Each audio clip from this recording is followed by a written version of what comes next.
Balakəndə şəhid ailələrinin yaşadığı binanın həyətinə kanalizasiya suyu axıdılır, qurumlar səssizdir.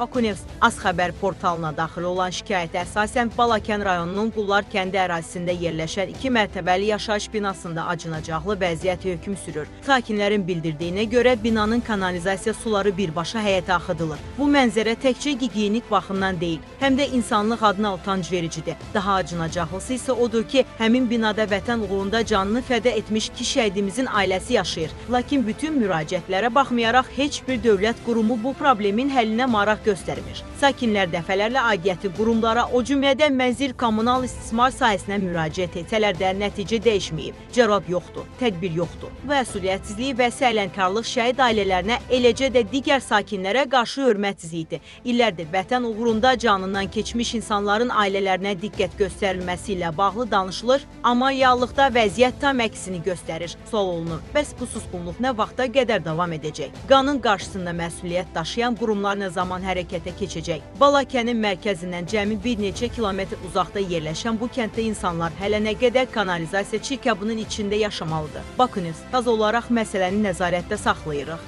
Aidiyyəti qurumlardan dərhal tədbir görülməsini tələb edirik.